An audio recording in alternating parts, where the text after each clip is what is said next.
Okay, hello students, स्वागत है आप सभी का आशीष सिंह लेक्चर्स की इस लेटेस्ट लाइव स्ट्रीम में। दोस्तों, इस लाइव स्ट्रीम में हम लोग परमाणु आकार के बारे में बात करेंगे।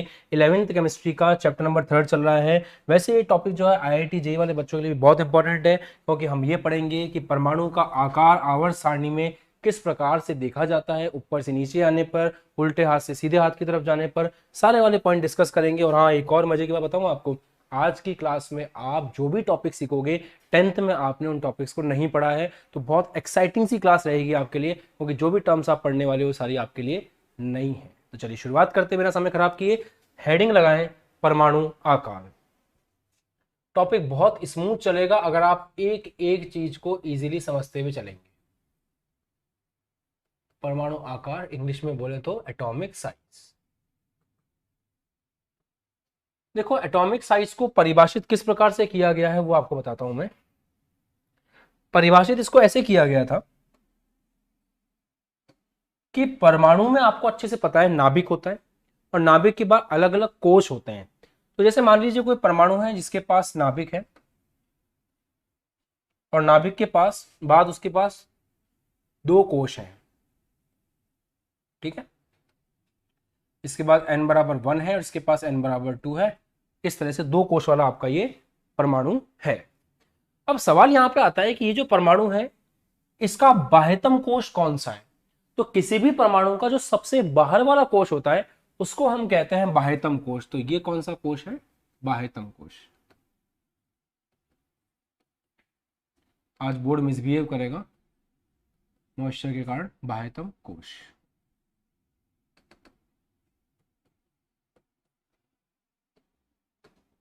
बात देखिए, इसको बोलते हैं इंग्लिश में outermost shell. Outermost shell के नाम से जानते हैं, ठीक है।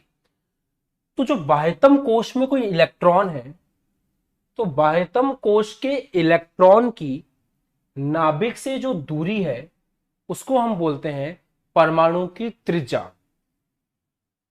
नाभिक की बाह्यतम कोश के इलेक्ट्रॉन से जो दूरी है उसे हम कहते हैं परमाणु की त्रिज्या।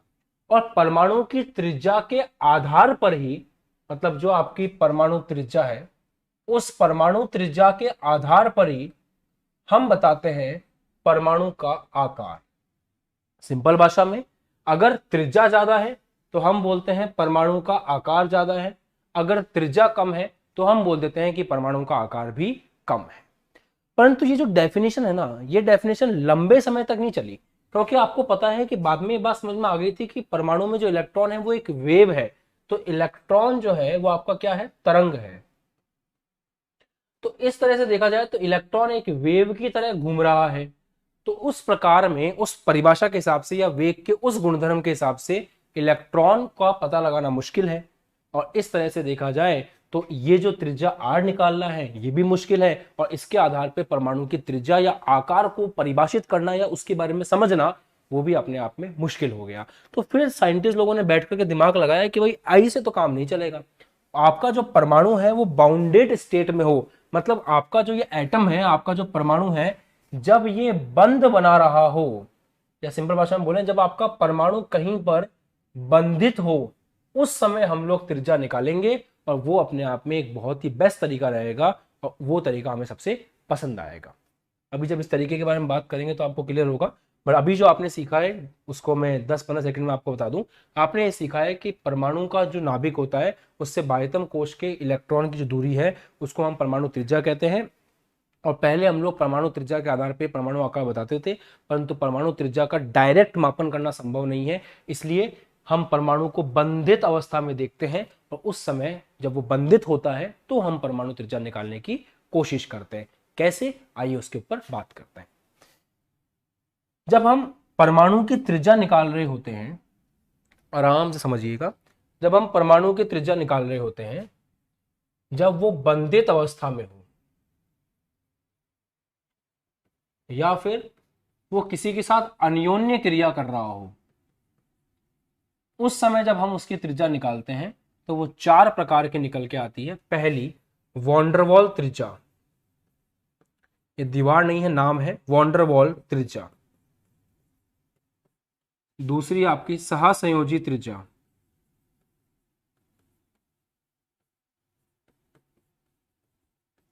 वॉन डर वॉल त्रिज्या, सहसंयोजी त्रिज्या, उसके बाद आपकी आयनिक त्रिज्या,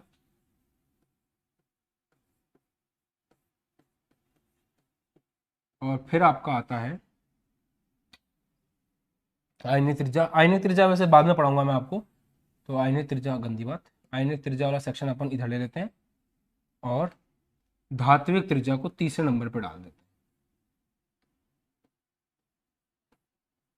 राइट, ये 4 त्रिज्याएं आपको पढ़नी है। नंबर 1 वॉन डर वॉल त्रिज्या, नंबर 2 सहसंयोजी त्रिज्या, नंबर 3 धात्विक त्रिज्या, नंबर 4 आयनिक त्रिज्या। क्लियर? शुरू करें, आगे बढ़े। चलो अब एक एक करके चारों को पढ़ने की कोशिश करते हैं। सबसे पहले हम लोग पढ़ने जा रहे हैं सहसंयोजी त्रिज्या। ये सिंपल है, सबसे पहले इसी को पढ़ेंगे। हालांकि नंबर 1 पे हमने वॉन डर वॉल लिख दिया था, बट कोई बात नहीं। सहसंयोजी त्रिज्या, इसका अध्ययन करते हैं। जैसे मान लो कि H2 है ना, H2 है। एक H2 के बारे में विचार करते हैं। जो एक H2 है वो कैसे बना हुआ है, विचार करो। एक H2 के अंदर 2 H के एटम है, एक H का एटम, दूसरा H का एटम, और इन दोनों के बीच में बंध बना हुआ है।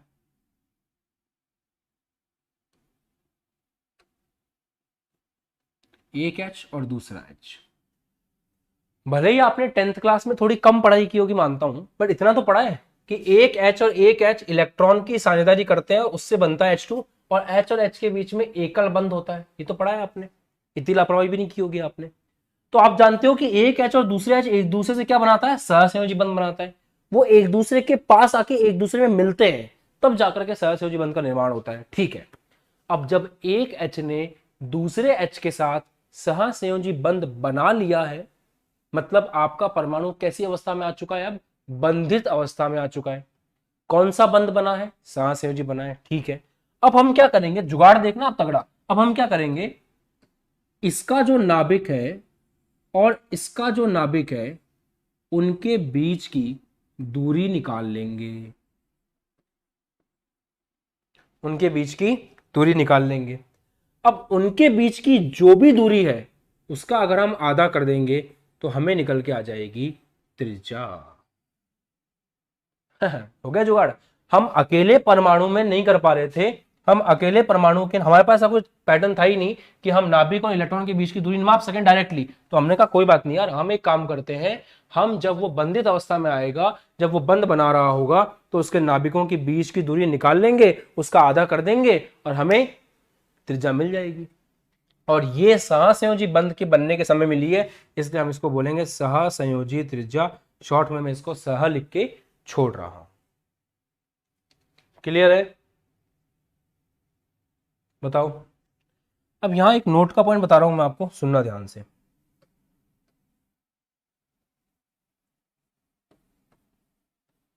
नोट का पॉइंट यह है, जैसे दो परमाणु हैं ए और बी, और ए और बी की इलेक्ट्रोनेगेटिविटी जो है,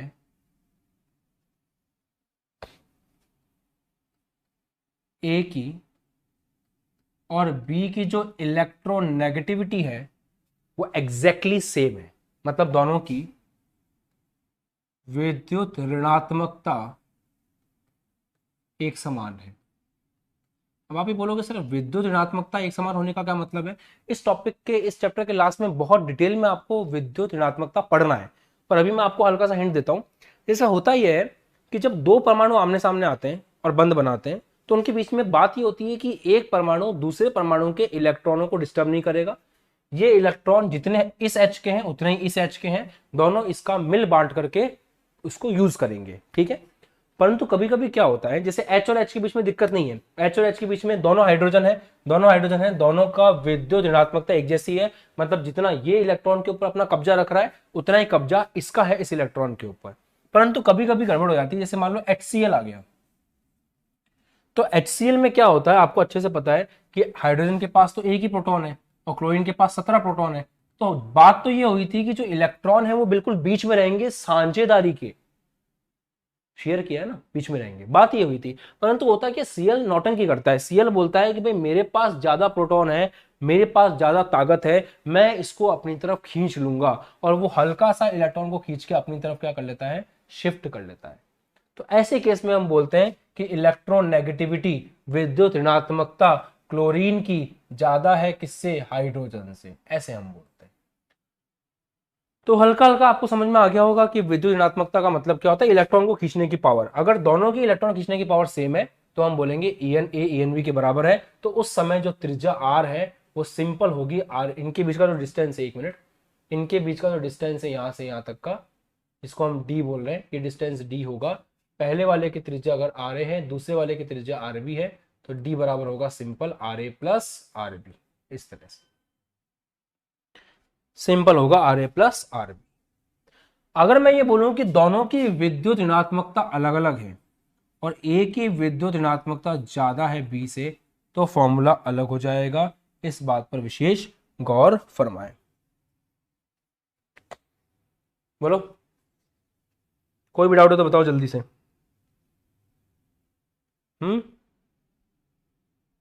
लिखें,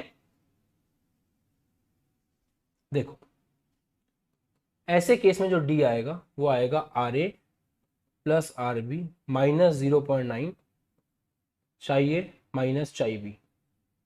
और ये ए और बी क्या है, सिंबल के बारे में आप आराम से बाद में देखते रहना। ए और बी है, ये है ए का विद्युत ऋणात्मकता और ये है बी का विद्युत ऋणात्मकता। इस फॉर्मूले को याद रख लो, जब बाद में विद्युत ऋणात्मकता अच्छे से समझोगे तो आपको बढ़िया से समझ में आ जाएगा और ज्यादा अच्छे से आ जाएगा। बोलिए, क्लियर हुआ यहां तक बेटा? बस याद रखना कि इस तरह से चीजें बदल जाती हैं। और डी क्या है, डी वही है ए और बी के बीच की अंतरानाभिक दूरी बोलते हैं इसको। ये डी जो है इंटर न्यूक्लियर डिस्टेंस, अंतरानाभिकीय दूरी।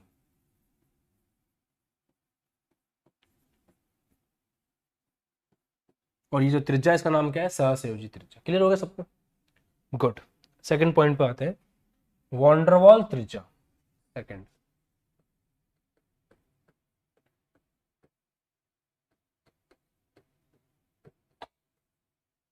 कभी कभी क्या होता है, एक परमाणु को दूसरे परमाणु से मतलब ही नहीं होता, बिल्कुल भी मतलब नहीं होता। क्यों नहीं होता मतलब समझना। जैसे यहां पर एक हाइड्रोजन का दूसरे हाइड्रोजन के साथ में सेल्फ इंटरेस्ट था, जिसके कारण वो पास में आए। इन दोनों को अपना, आपको पता है इस हाइड्रोजन के पास भी एक ही इलेक्ट्रॉन है 1s1, इसके पास भी एक ही इलेक्ट्रॉन है 1s1। और ध्यान देना, एस के अंदर मैक्सिमम कितने इलेक्ट्रॉन जा सकते हैं, एस के अंदर मैक्सिमम 2 इलेक्ट्रॉन जा सकते हैं। तो एक इलेक्ट्रॉन की कमी इसके पास है, एक इलेक्ट्रॉन की कमी इसके पास है। तो दोनों हाइड्रोजन एक एक इलेक्ट्रॉन के मोहताज हैं, इसलिए वो सामने आकर के मिलते हैं और बोलते हैं कि भाई बीच में रख लेते हैं अपन अपने दोनों के इलेक्ट्रॉन।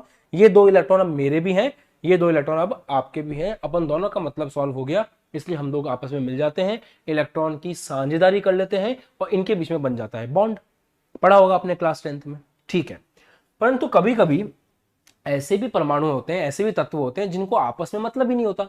जैसे एक हीलियम जो है उसको दूसरे हीलियम से कोई मतलब ही नहीं है यार, नहीं है मतलब।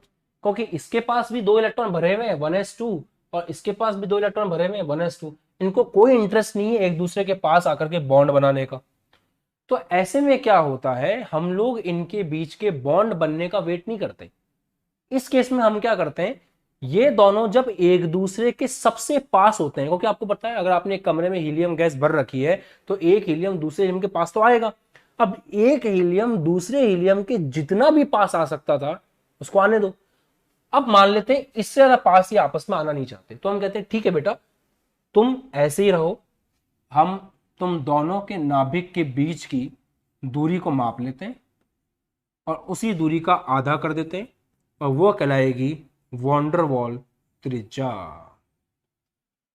तो जब एक तत्व को दूसरे तत्व से मतलब नहीं होता, ऐसे केस में हम क्या करते हैं, वो जितना भी पास आ सकते थे हम उनको आने देते हैं। अब जितना पास आ चुके हैं ठीक है, उसके बाद हम क्या करते हैं, उन दोनों के बीच की दूरी निकाल लेते हैं। और केमिस्ट्री में इसका नाम भी है, अगर 2 लोगों को एक दूसरे से मतलब नहीं है तो वो जब पास आएंगे तो सिंपल गुरुत्वाकर्षण बल ही यहां पर काम कर रहा होगा, जिसके कारण वो थोड़े बहुत एक दूसरे के पास है। यहां उसको हम गुरुत्वाकर्षण बल नहीं बोलते, यहां हम उसको बोलते हैं वॉन्डरवॉल बल। चाहो तो नोट करके रख लो, इसके बारे में बहुत डिटेल में आपको चैप्टर नंबर 4 के अंदर पढ़ना है केमिस्ट्री में, अभी नहीं पढ़ना है। अभी इतना ध्यान रखो कि ये दोनों एक दूसरे के पास आ रहे हैं गुरुत्वाकर्षण बल के कारण, और केमिस्ट्री में गुरुत्वाकर्षण बल जैसी कोई चीज हम बोलते नहीं है, अणु के लिए हम बोलते हैं वॉन डेर वाल बल। तो जब एक को दूसरे से मतलब नहीं है तो वो एक दूसरे के पास में केवल हल्के से फोर्स से, हल्के से बल से एक दूसरे के साथ है, जिसका नाम क्या है, वॉन डेर वाल बल। बोलो समझ में आ गया? आया समझ में? आगे बढ़े, चलो। अब आगे ये बात आती है यार, अच्छे सुनना, आगे ये बात आती है कि इन दोनों के बीच में जितना ये पास आ गए, हमने इनकी त्रिज्या निकाली, वही आपकी क्या कहलाएगी, वॉन डेर वाल त्रिज्या। जैसे मान लो आपके पास एक अणु है ए और बी, ए बी ने मिलकर के एक अणु बना रखा है, तो ए और बी ने मिलकर के एक अणु बना लिया है। अब दूसरे ए और बी को मतलब नहीं है इस अणु से, तो ये दोनों दोनों अणु एक दूसरे से चिपकेंगे नहीं।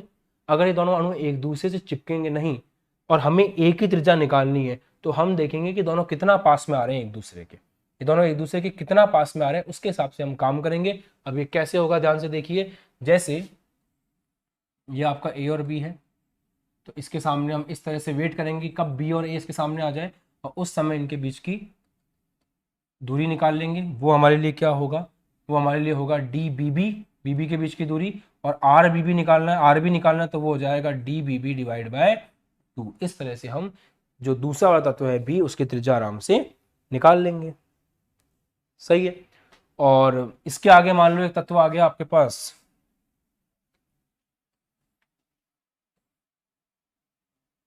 इस तरह से जो तीसरा वाला है वो मान लो ऐसे आ गया इधर ए बी, ये जितना पास आ सकते थे आ गए। तो अब इनके बीच का हाफ कर लेंगे अपन। ये अंतरानाभिक दूरी किसके बीच की, ए और ए के बीच की है। यहाँ से कौन सी त्रिज्या निकल के आएगी, ए की त्रिज्या निकल के आएगी। इस प्रकार से हम ए की त्रिज्या भी निकाल सकते हैं। बस ध्यान रखना कि ये त्रिज्या कौन सी है, वॉन डेर वाल त्रिज्या है, इसके बारे में आपको याद रखना है। अब एक सवाल आपसे पूछेंगे, इन दोनों त्रिज्याओं में से कौन ज्यादा है, तो सहसंयोजी त्रिज्या में आप देखो परमाणु एक दूसरे में घुल मिल रहे हैं, तो उस कारण से ये त्रिज्या कम आ रही है, और यहाँ पे परमाणु एक दूसरे से दूर दूर है, तो ये जो त्रिज्या हम निकाल रहे हैं ज्यादा आएगी। इसका मतलब एक कंक्लूजन ये है कि वॉन डेर वाल त्रिज्या जो है वो ज्यादा आती है सहसंयोजी त्रिज्या से। राइट, पक्का? बताइए, एनी प्रॉब्लम? ओके ओके, सब बच्चे ओके ओके कर रहे हैं, ठीक है, अच्छी बात है, गुड। अब आते हैं नेक्स्ट पर। तीसरी वाली है आपकी धात्विक त्रिज्या, मेटेलिक रेडियस बोलते हैं इसको, मेटेलिक रेडियस। अब जरा चेक करते हैं कि मेटेलिक रेडियस कैसे कैलकुलेट होती है ना, लेट्स चेक इट।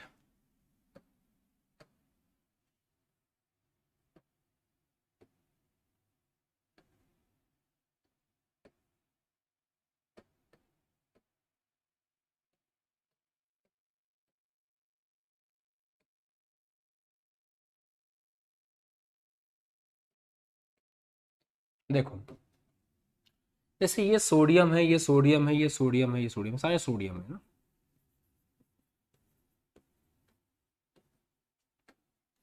अब आप एक बहुत इंटरेस्टिंग चीज सीखने वाले, वो ध्यान से सुनना। ये सोडियम का पूरा एक ब्लॉक ले लिया अपन ने, ये सोडियम के सारे तत्व हैं।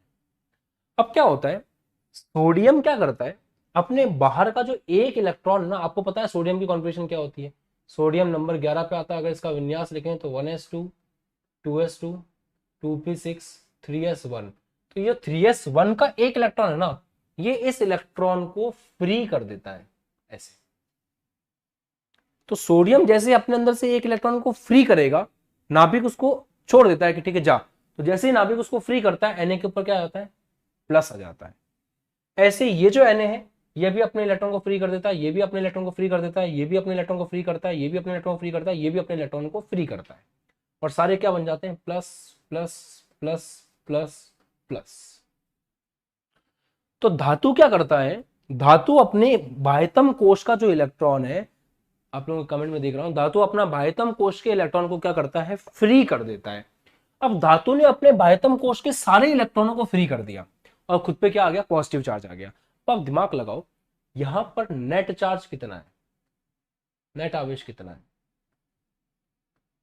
अगर हम यहाँ पे नेट आवेश चेक करें, 1 2 3 4 5 6, 6 प्लस है, 1 2 3 4 5 6, 6 माइनस है, तो नेट आवेश कितना है, 0 है। मतलब अभी भी आपका तत्व कैसा है, उदासीन है।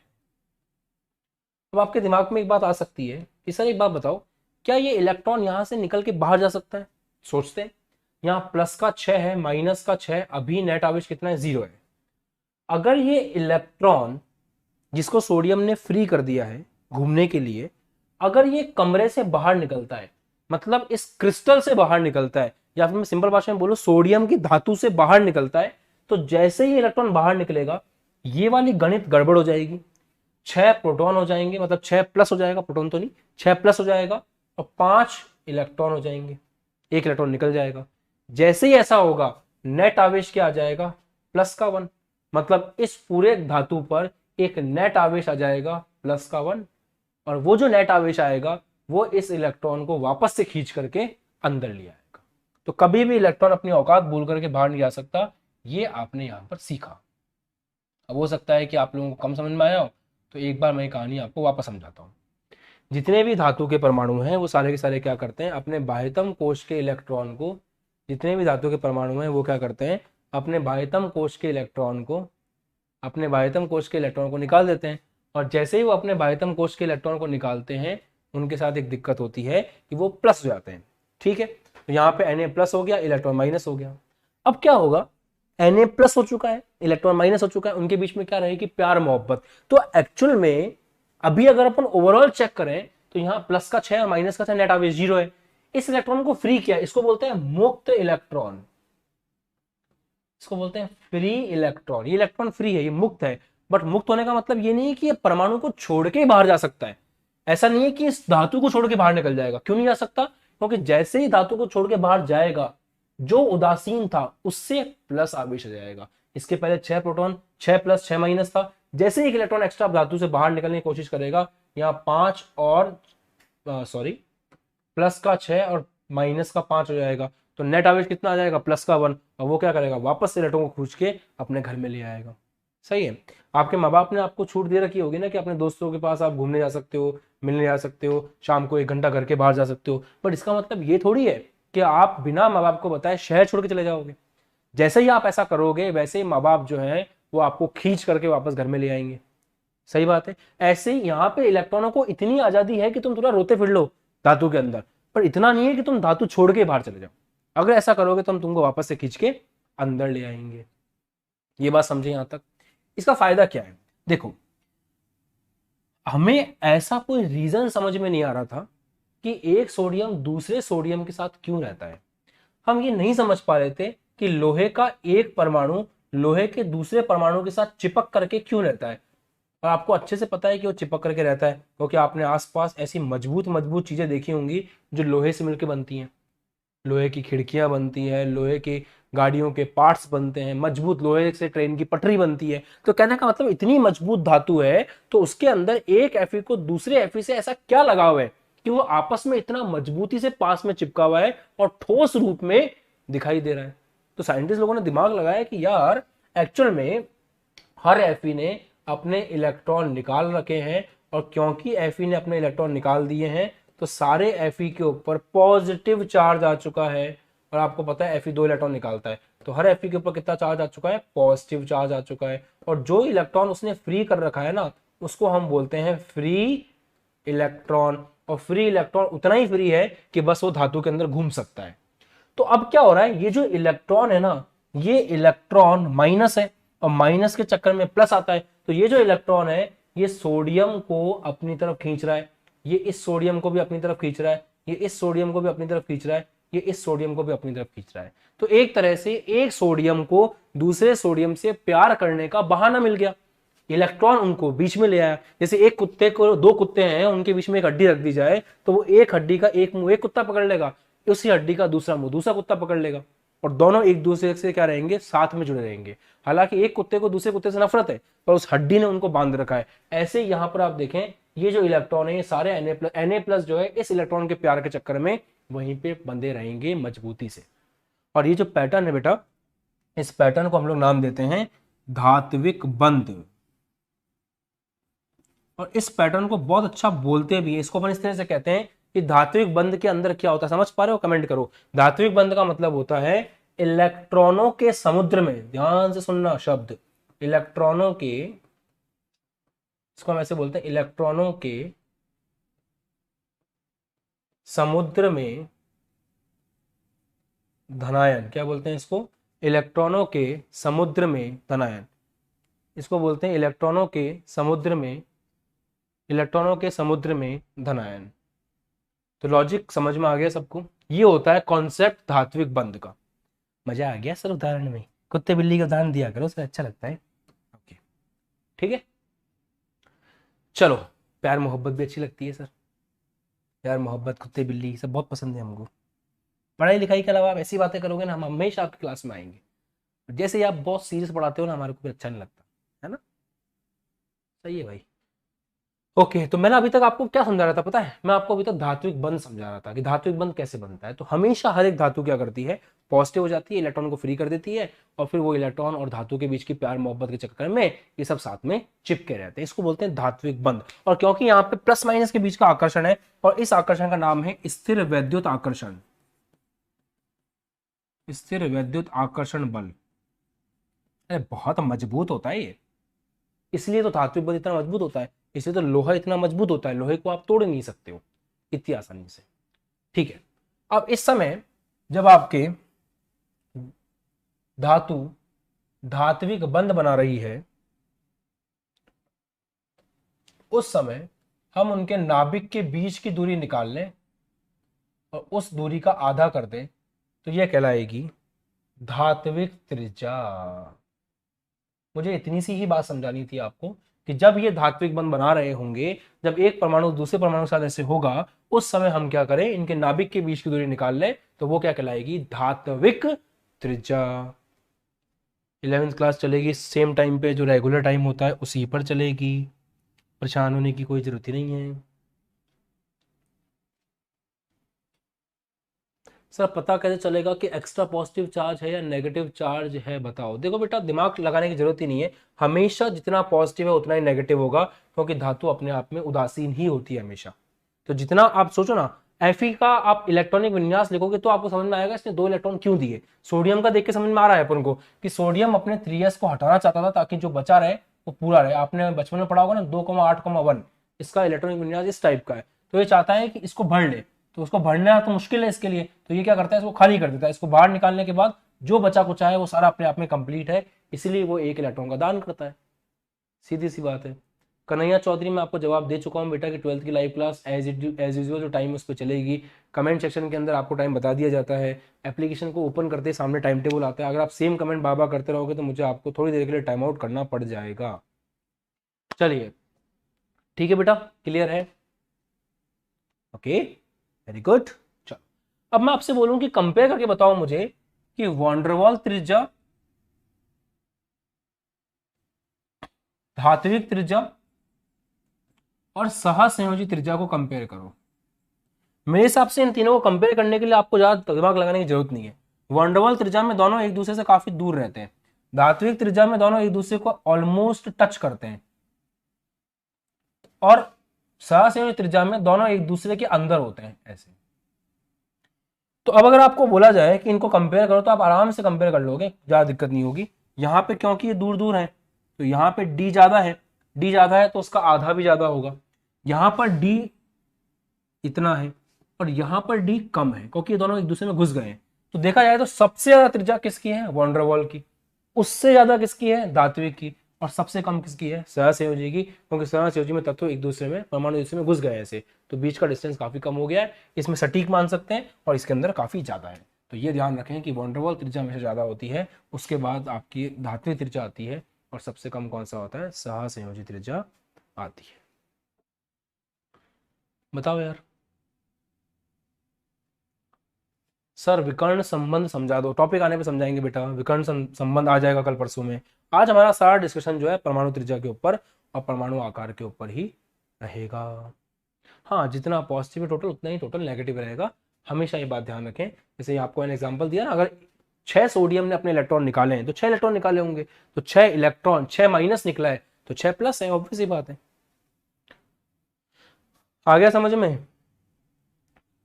अब अपन देखते हैं कि परमाणु आकार किस प्रकार बढ़ता घटता है जब अपन एक वर्ग में ऊपर से नीचे आते हैं और एक आवर्त में लेफ्ट टू राइट जाते हैं। इसको चेक करते हैं, ध्यान से सीखना और समझना। ऊपर से नीचे आने पर क्या होता है, लेफ्ट टू राइट जाने पर क्या होता है। अपन एक काम करते हैं, हलीना के रब से फरियाद, इसको ले लेते हैं, हलीना के रब से फरियाद। इसको लेकर के वर्ग का ट्रेंड समझ लेते हैं कि वर्ग में क्या ट्रेंड चल रहा है, और हम लेफ्ट टू राइट लेकर के हम लेफ्ट टू राइट ले लेते हैं बकनॉफनी, बकनॉफ, इनको ले लेते हैं, बकनॉफ को ले लेते हैं। आप बोलोगे सर ये क्या चीज है, भूल गए, याद नहीं है आपको, आवर्त सारणी भूल गए? ये देखो आवर्त सारणी ले लो, वर्ग देख समझ में आ जाएगा मैं किसकी बात कर रहा हूं। ये आपका हो गया hydrogen, lithium, sodium, potassium, rubidium, caesium, francium. ये आपका हो गया ग्रुप 1। ऊपर से नीचे आने पे क्या हो रहा है चेक कर लेंगे। और बकनॉफ, ये रे बकनॉफ, आप ऐसे याद रख सकते हो इनको, बकनॉफ, बकनॉफ से आप इसको याद रख सकते हो।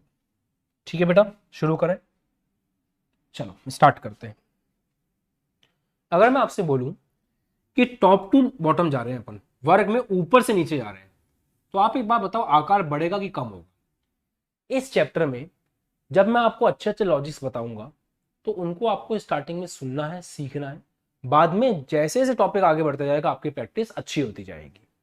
अब मैं आपको एक नई चीज बताने जा रहा हूं जिसका नाम है प्रभावी नाभिकीय आवेश।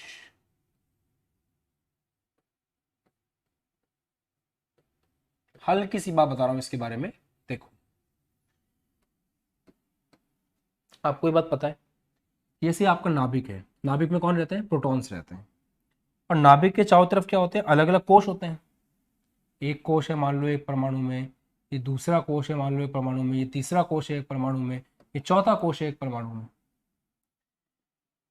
जो परमाणु का नाभिक है, अच्छे सीखना बेटा, जो परमाणु का नाभिक है उसका प्रभाव सबसे ज्यादा किस कोश पर होगा? आप दिमाग लगा के बताओ खुद ही।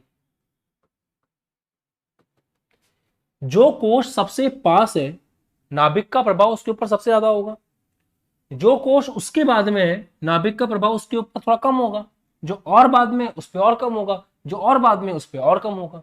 मतलब जैसे जैसे आप नाभिक से दूर जाते जाओगे वैसे वैसे नाभिक का जो प्रभाव है वो कम होता जाएगा। ठीक है, बाह्यतम कोश कौन सा है यहां पे इस एग्जांपल में? ये वाला है।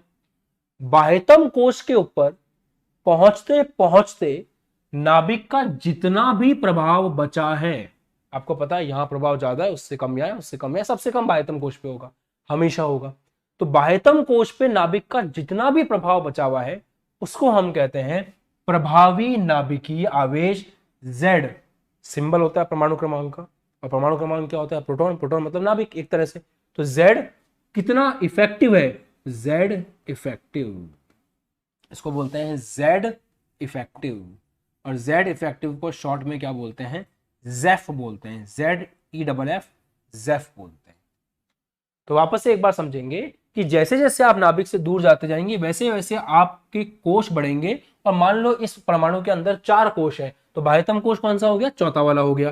तो बाह्यतम कोश के ऊपर नाभिक का जितना भी प्रभाव बचा है या लग रहा है, या यहाँ के इलेक्ट्रॉन को जितना भी अफेक्ट कर पा रहा है, यहाँ के इलेक्ट्रॉन को जितनी भी ताकत ये दिखा पा रहा है, उसी को हम क्या बोलते हैं, प्रभावी नाभिकीय आवेश। उसी को हम क्या बोलते हैं, Z इफेक्टिव। उसी को हम बोलते हैं इफेक्टिव न्यूक्लियर चार्ज।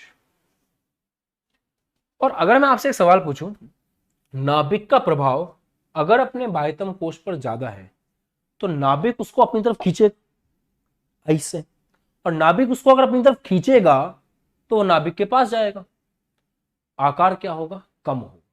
मतलब जितना ज्यादा जेफ होता है उतना ही ज्यादा आकार होता है, सॉरी उतना ही कम आकार होता है। वापस से एक बार, नाभिक का प्रभाव अपने बाह्यतम कोश के इलेक्ट्रॉन पर अगर ज्यादा है तो वो खींचेगा, अगर वो खींचेगा तो आकार क्या होगा, कम होगा। और अगर जैफ कम है तो इस इलेक्ट्रॉन के ऊपर इसका प्रभाव ही नहीं है, बहुत कम प्रभाव है, तो इलेक्ट्रॉन अपनी मन मर्जी से दूर जाएगा और आकार क्या होगा, ज्यादा होगा। मतलब जितना जैफ कम होगा उतना ही आकार क्या होगा, ज्यादा होगा। या फिर इसका उल्टा समझो तो ज्यादा जल्दी समझ में आता है। मैं आपको कह रहा हूं कि एक परमाणु है जिसका आकार कम है। आकार कम होने का मतलब क्या है, एक परमाणु है जो छोटा है, तो अगर परमाणु छोटा है तो नाभिक बाह्यतम कोश को अच्छे से पकड़ के रखेगा, तो वहां पे आकार के छोटा होने पर जैफ क्या देखने को मिलेगा, आपको ज्यादा देखने को मिलेगा। और मैं कह रहा हूं परमाणु का आकार बहुत बड़ा है, तो अगर परमाणु का आकार बहुत बड़ा है तो नाभिक जो है, जो यहां बैठा हुआ है बीच में, वो बहुत दूर तक अपना प्रभाव दिखाएगा। और जब जैसे जैसे आप नाभिक से दूर जाओगे उसका प्रभाव क्या होता जाएगा, कम होता जाएगा। तो जितना बड़ा आकार होगा नाभिक का प्रभाव बाह्यतम कोश पे उतना ही कम होगा। मतलब जितना आकार ज्यादा होगा उतना आपका जैफ जो है वो कम होगा। ये बात तो एकदम सही है।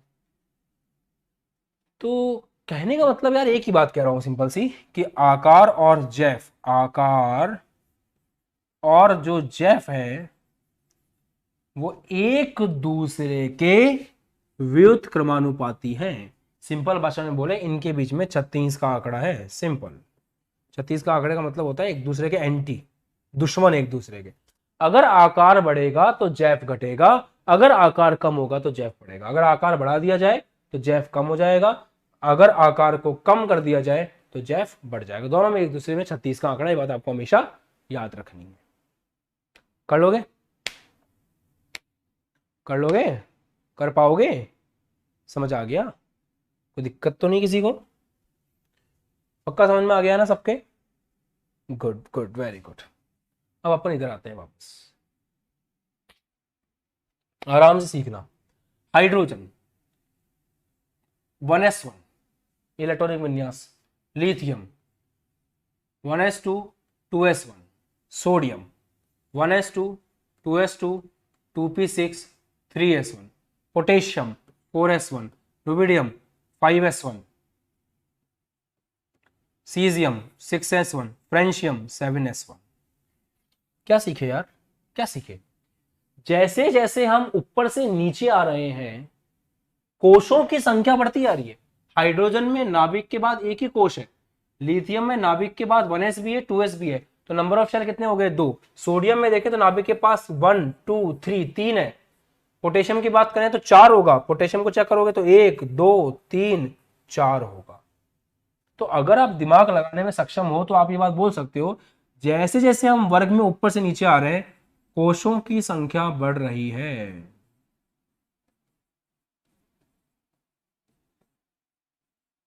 बढ़ रही है कि नहीं बढ़ रही है?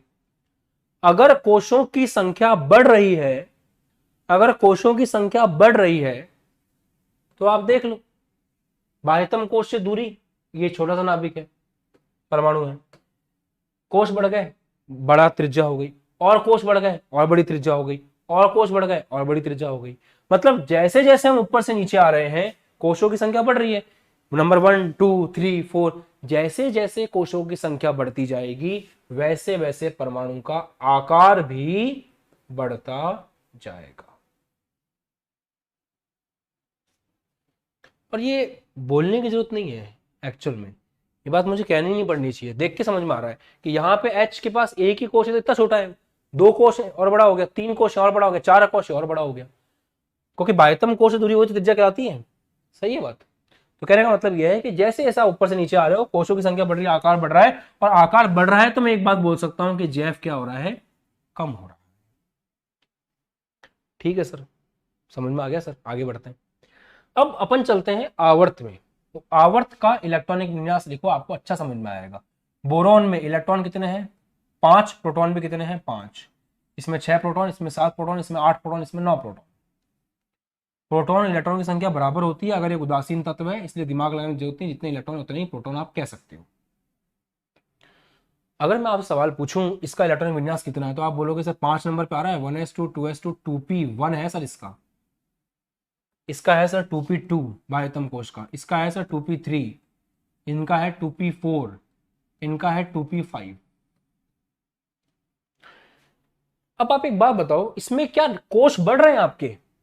नहीं, कोश तो नहीं बढ़ रहे, जो आपका नाभिक है, पहले भी दो कोष थे 1 और 2, अभी भी वही कोष है 1 और 2, अभी भी वही कोष है 1 और 2, अभी भी वही कोष है 1 और 2, अभी भी वही कोष है 1 और 2। बस इलेक्ट्रॉनों की संख्या बढ़ती जा रही है। बाह्यतम कोष में देखें तो 2p में यहाँ पे 1 इलेक्ट्रॉन था, यहाँ 2p में 2 इलेक्ट्रॉन हो गए, यहाँ 2p में 3 इलेक्ट्रॉन हो गए, यहाँ 2p में 4 इलेक्ट्रॉन हो गए, यहाँ 2p में 5 इलेक्ट्रॉन हो गए। और अगर लेफ्ट टू राइट जाए तो एक और चीज दिख रही है सर, प्रोटॉन यहाँ पे 5 है नाभिक में, यहाँ 6 हो गए, यहाँ 7 हो गए, यहाँ 8 हो गए, यहाँ 9 हो गए। अब यहां जो हरकत हुई है ना, मैं उसको अच्छे से समझाने की कोशिश करता हूं एक एग्जाम्पल से। आपको परीक्षा चल रही है, ये परीक्षा हॉल है, दो एग्जाम्पल समझाऊंगा, दोनों से आपको समझ में आ जाएगा। अच्छा, परीक्षा हॉल में आपके टीचर को बोल दिया कि आपको यहां बैठना है, यहां आपका टीचर बैठेगा। परीक्षा हॉल में अभी कुछ स्टूडेंट्स बैठे हुए हैं और यहां पे आपका टीचर बैठा हुआ है।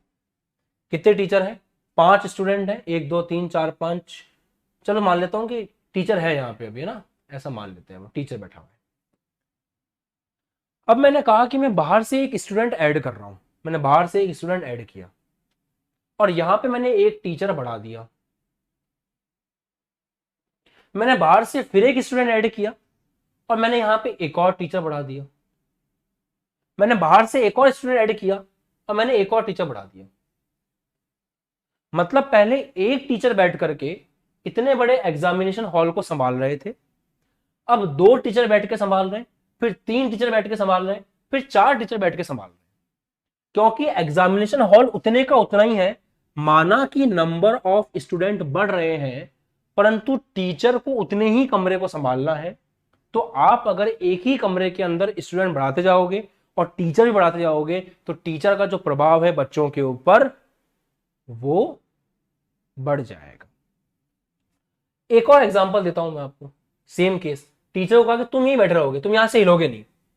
मैंने एक टीचर यहां पे रख दिया बच्चों के लिए। अब मैंने जो अगला इलेक्ट्रॉन या अगला बच्चा लेकर के आया उसको मैंने इस कमरे में बिठा दिया और टीचर मैंने यहां पे एक बढ़ा दिया। फिर मैं जब एक और बच्चा लेकर के आया तो उस बच्चे को मैंने तीसरे कमरे में बिठाया और टीचर को मैंने यहां पे एक बढ़ा दिया। दोनों ही केस में जितने नंबर ऑफ स्टूडेंट है उसके हिसाब से ही टीचर बढ़ रहे हैं। यहां भी अगर आप 3 स्टूडेंट लेके आ रहे हो 3 टीचर बढ़ा रहे हो, यहां भी आप 3 स्टूडेंट एक्स्ट्रा लेकर के आए, आपने 3 टीचर बढ़ाए।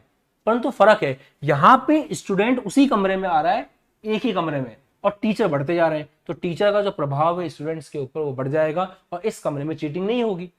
यहां टीचर बढ़ रहे हैं परंतु टीचर को आपने बोल दिया यहां से हिलने का नहीं और स्टूडेंट को आप अलग अलग कमरे दिए जा रहे हो, तो यहां टीचर बढ़ने के बाद भी इस कमरे के अंदर चीटिंग होगी होगी। वो इतनी दूर से बैठ करके इसको नहीं संभाल सकता।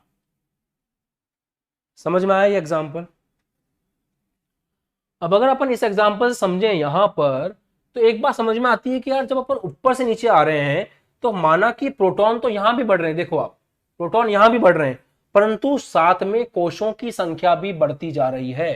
तो एक्चुअल में ये वाला केस है कि प्रोटॉन बढ़ रहे हैं, मान लो ये प्रोटॉन है, प्रोटॉन बढ़ रहे हैं पर क्योंकि इलेक्ट्रॉन दूर जाते जा रहे हैं इसलिए प्रोटॉन का इलेक्ट्रॉन पर प्रभाव कम होता जा रहा है और आपका जेफ जो है वो कम हो रहा है। यही चीज आप पे लिखी थी कि जेफ कम हो रहा है। परंतु जैसे जैसे आप आवर्त में लेफ्ट टू राइट जा रहे हो, आवर्त में लेफ्ट टू राइट जा रहे हो, आवर्त में लेफ्ट टू राइट जा रहे हो, आप ये देख रहे हो कि उतना ही एरिया है आपके पास, उतना ही एरिया है। प्रोटॉन को पहले भी 2 कोष संभालने थे, अभी भी 2 कोष संभालने हैं, बट ज्यादा प्रोटॉन होने के कारण वो उसके ऊपर ज्यादा ग्रिप कर पाएंगे और इस केस में जेफ बढ़ेगा। तो यहां ध्यान से देखना, यहां भी इलेक्ट्रॉन बढ़ रहे हैं परंतु क्योंकि एक ही कोष में इलेक्ट्रॉन बढ़ रहे हैं तो नाभिक का प्रभाव बढ़ता जाएगा, प्रोटॉन ज्यादा इफेक्टिव हो गए हैं। इसका मतलब जब आप लेफ्ट टू राइट जाओगे तो जेफ बढ़ेगा। अब इसका दूसरा एग्जांपल दे दूं, एक एग्जांपल दे दिया मैंने, अब एक और एग्जांपल दे देता हूं। जैसे मान लो ये एरिया है आपका, इस एरिया में एक पुलिस स्टेशन है,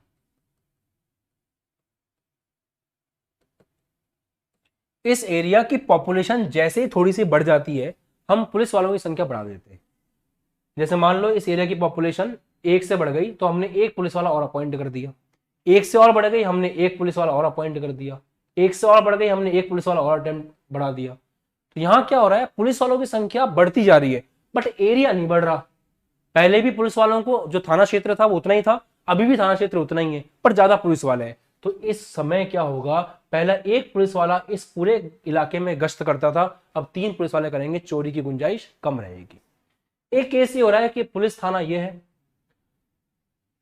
लोग बढ़ रहे हैं पड़ोस वाले गांव में और पुलिस वाले हम इसी थाने के अंदर बढ़ा रहे हैं, लोग बढ़ रहे हैं अगले गांव में और पुलिस वाला हम इस थाने में बढ़ा रहे हैं। तो अब इसी थाने में इन 3 लोगों को यहां भी गश्त करनी है, यहां भी गश्त करनी है और यहां भी गश्त करनी है। मानव पुलिस वालों की संख्या बड़ी है, परंतु उनको इसी जगह से ये तीनों जगह संभालनी है, इन तीनों जगह एक साथ गश्त करनी है, जो कि मुश्किल है। तो यहाँ पे इस एरिया में चोरी होने के चांस ज्यादा रहेंगे, क्योंकि ये वहां तक पहुंचने में इनको टाइम लगेगा।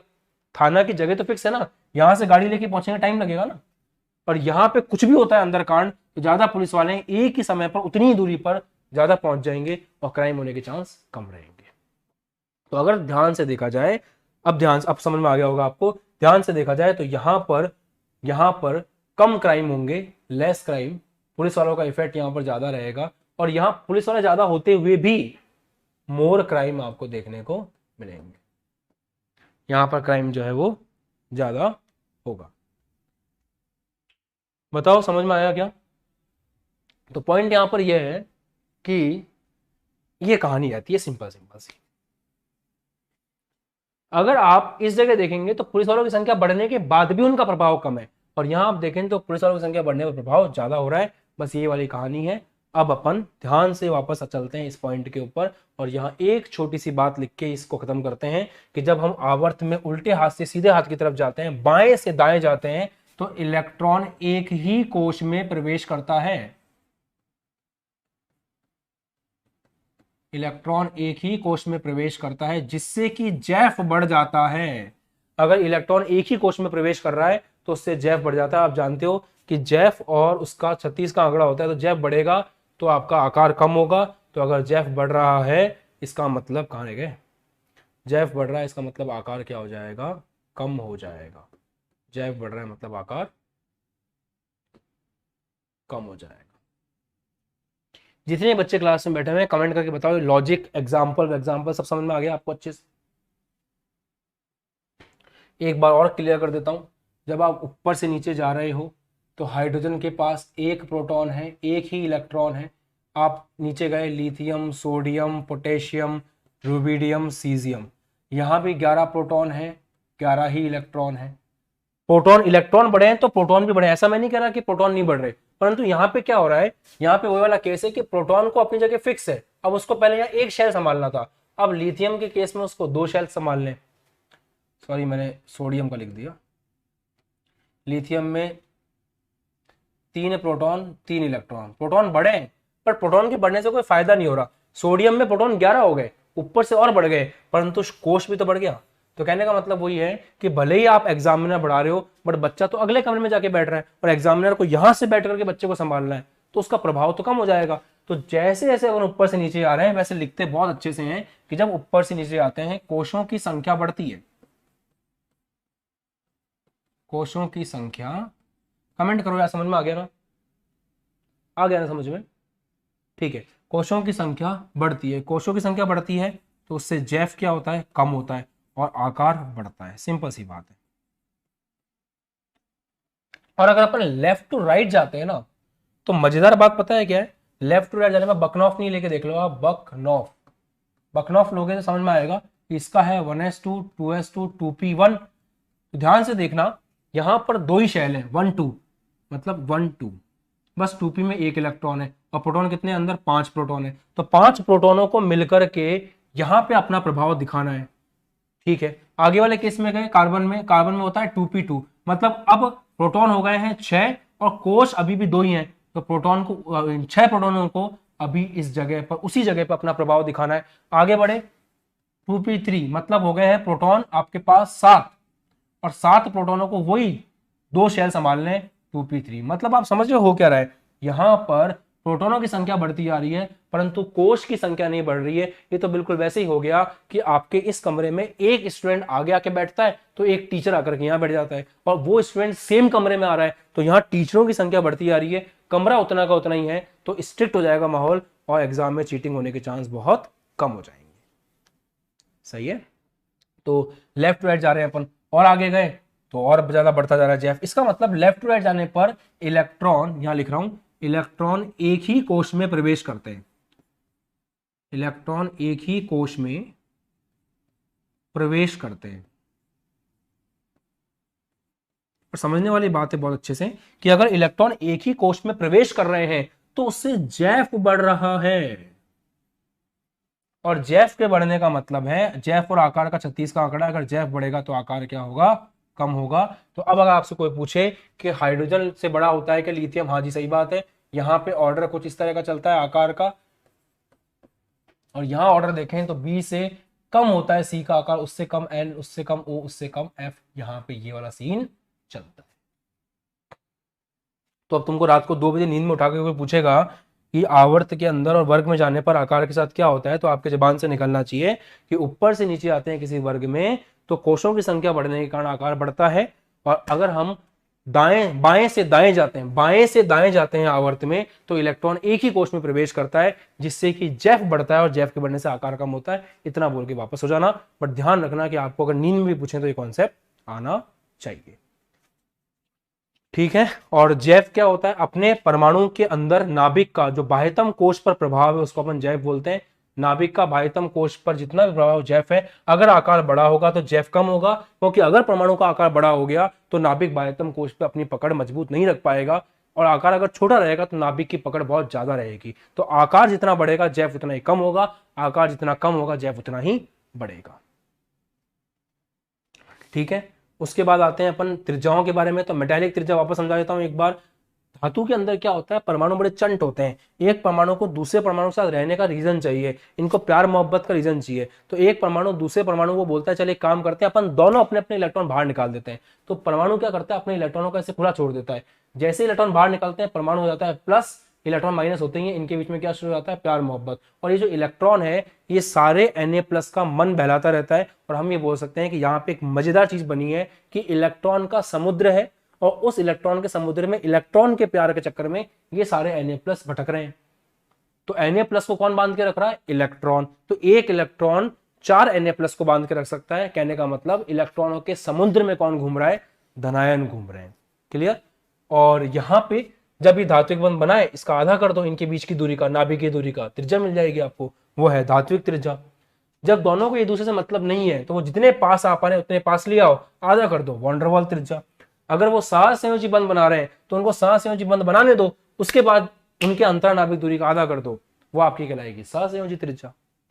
ठीक है, तो उम्मीद करते हैं कि टॉपिक आपको मस्त समझ में आ गया। अभी खत्म नहीं हुआ बेटा, अभी खत्म नहीं हुआ है, अभी इसका पार्ट 2 आएगा, जहां आयनिक त्रिज्या भी तो पढ़नी है। इसका पार्ट 2 आएगा कल, और पार्ट 2 सबसे ज्यादा इंपॉर्टेंट है, क्योंकि उसमें आप अपवाद के बारे में पढ़ोगे, अपवाद एक्सेप्शन के बारे में पढ़ोगे कि क्या एक्सेप्शन होता है। बट हाँ, आपको ये पूरा लेक्चर अच्छे से रिवाइज करके रखना है। कल क्लास में आने से पहले आपको इस लेक्चर को एक बार वापस से दिमाग में रख के आना, सर ने क्या पढ़ाया था। मोटी मोटी चीज इतनी सी है, ऊपर से नीचे जाने पर आकार बढ़ता है, जेफ कम होता है, लेफ्ट टू राइट जाने पर जेफ बढ़ता है, आकार कम होता है। सही है, ये चीज आपको अच्छे से याद रखनी है। ऊपर से नीचे जाएंगे कोश बढ़ेगा, आकार बढ़ेगा, जेफ कम होगा। लेफ्ट टू राइट जाएंगे, इलेक्ट्रॉन एक ही कोश में जा रहा है, जेफ बढ़ेगा, आकार कम हो जाएगा। सिंपल। और आपके माइंड मैपिंग के लिए मैं एक काम और कर देता हूं, दिमाग क्या इमेज को ज्यादा ध्यान रखता है ना, गंदी आदत दिमाग की, इमेज को ज्यादा ध्यान रखता है। तो याद रखना, ऊपर से नीचे आने पर ऐसे बना देता हूं, आकार बढ़ रहा है, तो आपको फील आ जाएगा कि हाँ सही है, आकार बढ़ रहा है। और उधर से उधर जाने पे आकार कम हो रहा है, ऐसा बना देता हूं।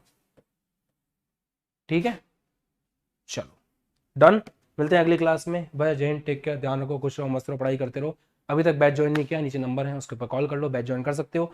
और हाँ, एक और बात, आज होमवर्क क्या है आपका, होमवर्क है परमाणु त्रिज्याएं जितनी पढ़ाई हैं उन सबकी परिभाषा कमेंट सेक्शन में लिखनी है।